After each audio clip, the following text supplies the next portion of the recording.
Good morning, friends. This is Rich over at East End Flower Farm, a small, tiny little micro farm that I've started this year in the city of Buffalo, New York.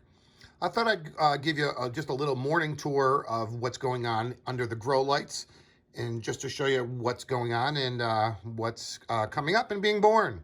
So at this end, I got some really cool new zinnias that I started. It's a little early, but I have a greenhouse outside that I can harden them off in and keep them nice and warm in since we're getting 2 inches of snow tomorrow. But these will be underneath the grow lights probably for another 2 weeks. So I'm good with these. Then I go down here. Not real great germination rates, but this is amaranth burgundy, which is a very cool, very tall annual. Over here we have some feverfew, which is a family of the chrysanthemum. They dry. They're tiny little flowers. They're white. They're great. These are some status, some blue status. I don't think we have enough blue flowers in the garden, so I'm kind of going crazy this year. Back here we have some calendula, which is a cool weather flower. Back down here we have lots of straw flowers. This is more of the apricot blend. And then we have some winged everlastings, which is, again, another little white flowery, tiny little flowers, and they'll dry and they're beautiful. These right here we have are some Amimagus, which is a family of the Queen's Anne's lace. It's a real thing. It's a wild carrot. This is more of the burgundy blend. Over here, I have some stock. A very, very scented flower. You only get one flowering stalk per plant, and then they're done. Just the smell is wonderful, though. Back here behind the Amimagus, I have is some celosia, red celosia, and I absolutely love it. And as it gets bigger, I'll show you. Heading down here, I'm going to show you this really sad dahlia. It's only sad because I forgot to water it yesterday. I do try and water these daily since they are underneath grow lights and a little bit warm. It'll perk right back up. It was a cutting I took from one of my tubers called Cafe Ole, and it's really, really quite beautiful. Heading over here, lots more Amimagus, because I just love it, love it, love it. Heading over here, these are a bunch of tubers of dahlias that I have started.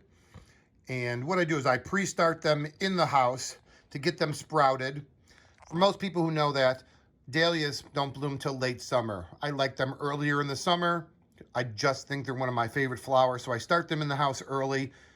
Take a couple cuttings, which these were cuttings from last year's tubers that I took last month, doing wonderful. And I gotta say, they're just doing wonderful. Start them early, get them in the ground when the ground is above 60 degrees, and you'll have them blooming in July rather than September. So lots of those started all the way down here, all the way down here. I got about 12 different varieties right now. Heading up to the heat mats, I have lots more zinnias. These are Queen Lime Red. I have the Cinderella mix, and about 7 others started back there, and they're all pushing up through the soil, so that's really great. Germination rate is perfect. So let me go on the other side and I'll show you some things on that side.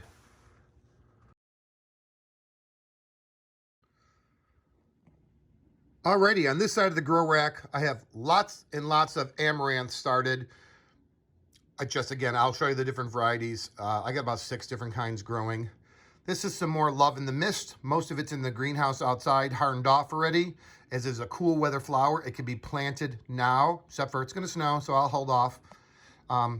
Right here, I have a 7th kind of basil, and it is called cinnamon basil, and it is just that. It smells just like cinnamon, and it's great. The taller ones behind, oh, there goes my Love in the Mist. Right here, some green coxcomb, also known as celosia.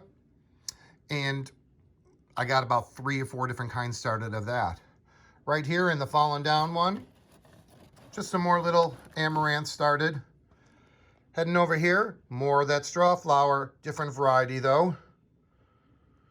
Heading over here, these are some more corms that I started of ranunculus. If you've never grown ranunculus, they're not always easy to grow. I already have mine in the ground outside, and they're about 6-7 inches tall. This is just another variety of a dark purple.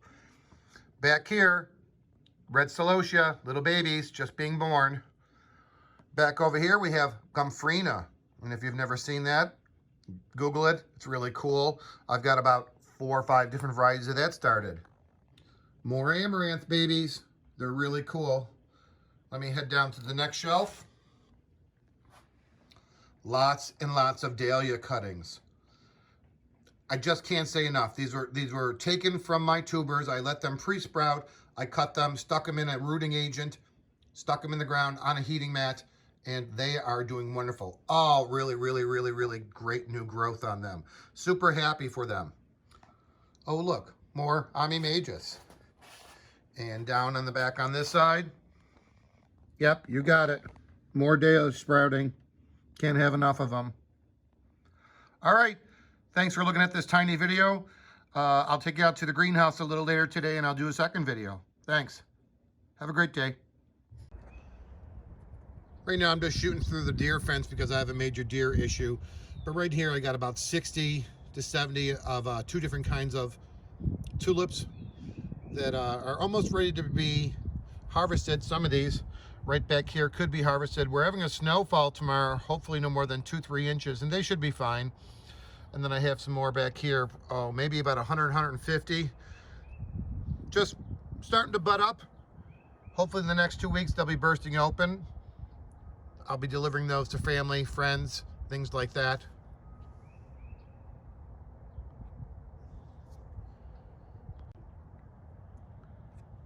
For those folks who wanted an update on the ranunculus, they're doing just beautiful.